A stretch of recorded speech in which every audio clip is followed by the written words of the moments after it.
হয়, মই বৰ্তমান উপস্থিত আছোঁ ঐতিহাসিক এখন বিলত, যিখন বিলৰ নাম হৈছে কাছমাৰী বিল। এই কাছমাৰী বিলখন নাৰায়ণপুৰ ৰাজহ চক্ৰৰ অন্তৰ্গত বিলখন অৱস্থিত। মই সামগ্ৰিক পৰিৱেশটো ভিডিঅ' জাৰ্নেলিষ্টক দেখাবৰ কাৰণে আহ্বান জনাইছোঁ।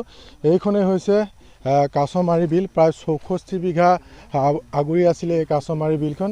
অতি পৰিতাপৰ বিষয় যে কাছমাৰী বিলখন যে অৰুণাচলৰ একাংশ লোকে পাহাৰ খনন কৰাৰ ফলত যি মাটি, সেই মাটি এই বিললৈ বাগৰি অহাৰ ফলত সম্পূৰ্ণৰূপে এই বিলখন এতিয়া পুতি পেলাইছে, যাৰ কাৰণে এতিয়া পাহাৰখন যি বিলখনৰ অস্তিত্ব এতিয়া সংকটত পৰিছে। আৰু স্থানীয় যিসকল অসমীয়া লোক আছে, সেই লোকসকলৰ মাজত এক হাহাকাৰ পৰিৱেশ বিৰাজ কৰিছে। একাংশ লোক আছে, মই তেখেতসকলৰ লগত কথা পাতিবলৈ মই চেষ্টা কৰিম। মই আপোনাৰ ওচৰলৈ আহিছোঁ। অস্তিত্বৰ সংকটত আচলতে ঐতিহাসিক বিল, বিগত সময়ত আমি গম পাইছিলোঁ যে ইয়াত বিভিন্ন প্ৰজাতিৰ মাছ থাকে বা কাছ ইয়াত বিখ্যাত আছিলে, কিন্তু এতিয়া অস্তিত্বৰ সংকট সম্পূৰ্ণৰূপে ইয়াত মাটিয়ে পুত খাই গৈছে। কি কয়? হয়, নমস্কাৰ। আপোনালোকে NKTV অহাৰ কাৰণে আমি আপোনালোকক ধন্যবাদ জনাইছোঁ। আমাৰ এইটো আজি বহুদিনীয়া সমস্যাই যে অসম অৰুণাচল সীমান্তত আমি বাস কৰোঁ। এইখন ঐতিহাসিক লখিমপুৰ জিলাৰ পথালি পাহাৰত অৱস্থিত কাছমাৰী বিল। এইখন বিলৰ বিষয়ে আমি নতুনকৈ আৰু কোৱাৰ একো প্ৰয়োজন আছে বুলি ভবা নাই। ইয়াতে মানে বিৰল প্ৰজাতিৰ বিভিন্ন কাছ, আজিৰ তাৰিখত চেঙা মাছে যিটো এটা বজাৰ দখল কৰিবলৈ দুষ্প্ৰাপ্য হৈ পৰিছে, তেনেকুৱা ধৰণৰ বিৰল মানে দুষ্প্ৰাপ্য হোৱা বহু মাছ ইয়াত আছে। বিভিন্ন ধৰণৰ পৰিভ্ৰমী পক্ষী আহি ইয়াত থাকে। এইবোৰ আমি স্বচক্ষে দেখা কথা। কিন্তু আজি 3 বছৰমানৰ পৰা অৰুণাচলৰ একাংশ লোকে, মূলতঃ লিখা মাছ নামৰ এজন ব্যক্তিয়ে এই বিলখন মানে ধ্বংসৰ কাৰণে প্ৰধান ব্যক্তিজন তেওঁ এই আমাৰ অসমৰ মাটিত এনেকৈ বাউণ্ডেৰী ৱাল মাৰিছে। তেওঁ পাহাৰটো গোটেই 7-8 মাহ ধৰি 10-15খন পকলেন JCB লগাই এই বিলখন, যিখন বিলত এসময়ত হাতীয়ে ঠাৰ নাপায়। আমাৰ দেউতাহঁতটো বাদেই, আমি কেঁচুৱা হৈ থাকোঁতে দেউতাহঁতৰ লগত আহোঁ, ইয়াতে হাতী নমাই মাছ ধৰে ৰাজহুৱাকৈ। সেই বিলখনৰ এতিয়া এনেকৈ পুতিলে, বিলৰ বুকুখন একেবাৰে বাম হৈ গ'ল। আপোনালোকে দেখিছে এইটো একেবাৰে পাহাৰ সদৃশ হ'ল বিলখন। ইয়াত পানী ৰ'বলৈ জেগা নাই, গৈ পেলাই এতিয়া এই ৰাষ্ট্ৰীয় ঘাইপথত খুন্দা মাৰিছে। বা আমাৰ মানুহবিলাক আমি এতিয়া বাৰিষাৰ দিনত আমি পানীত ডুব গৈ থাকিব লগা, আমি যিবিলাক মানুহ ইয়াত আছোঁ, এইবোৰ মানুহে বেলেগত মাটি কিনিব লগা অৱস্থা হৈছে। গতিকে এয়া আমাৰ সংকট, আৰু এই সংকটটো আমাৰ ব্যক্তিগত নহয়। ইয়াৰ লেভেলটো এতিয়া ইমান ওপৰত আছে। আমাৰ পাৰ্শ্বৱৰ্তী যিবোৰ গাঁও আছে, ভোগপুৰ, নপমুৱাকে ধৰি, এই গাঁওবিলাকৰ বাৰীবিলাক এতিয়া ইয়াতকৈ বহুত তলত আছে। সেইবিলাকত আপুনি এতিয়া খৰালি মহীয়াও যাব, তেওঁলোকৰ বাৰীবোৰ জেকা, গছপুলি এটা ৰুলেও নহয়।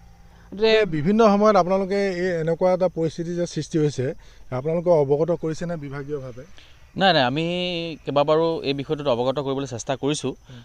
কিন্তু কি হৈছে, আমাৰ অসমৰে কেইজনমান মানুহে এই পাহাৰকেইটা আমাৰ অসমৰ বুলি জনাৰ পিছতো বুজাবুজিৰ মাজত পাহাৰখিনি তেওঁলোকলৈ অৰুণাচলৰ ব্যক্তিলৈ হস্তান্তৰ কৰাৰ ফলশ্ৰুতিত কি হৈছে, ৱাল মাৰি আজি অৰুণাচলৰ বুলি কৈ পেলাই এনেকৈ অবৈধ খনন কৰি আমাৰ যি এক আপুৰুগীয়া সম্পদ, আমাৰ যি কাছমাৰী বিলখন আজি পুতি পেলাই য'ত হাতীয়ে ঠাউনি নোপোৱা জেগা বুলি দাদাই কৈছে ইতিমধ্যে, তাত আমি এতিয়া খোজকাঢ়ি যাব পাৰোঁ, সেনেকুৱা পৰ্যায়লৈ গ'ল। আৰু অতি সোনকালে এইখন একে বিলুপ্ত হ'ব, যাৰ কাৰণে আমাৰ জৈৱ বৈচিত্ৰ্যত ইয়াৰ এফেক্ট পৰিব, আঘাত সানিব। কিন্তু সেই কথাটো কোনো আজিলৈ কাণসাৰ কৰা নাই। কোনো আজি প্ৰশাসনে আমাৰ ইয়াত হেৰি কৰিব পৰা, মানে আমাক উদ্ধাৰৰ কাৰণে কোনো চেষ্টা কৰা নাই। আজি য'ত আমাৰ বিভিন্ন ধৰণৰ ঘৰ দুৱাৰ আছে, এতিয়া বাৰিষা, সেইবিলাক আগতে বাম আছিলে, এতিয়া তাত এআঁঠু একঁকাল পানী হয়। যাৰ কাৰণটো হ'ল যে এই যিখন বিলখন পুত খাই যোৱাৰ কাৰণে পানীৰ পৰিমাণটো পাহাৰৰ পৰা ডাইৰেক্টলি আমাৰ বাৰীবিলাকলৈ সোমাবলৈ এতিয়া আৰম্ভ কৰিছে।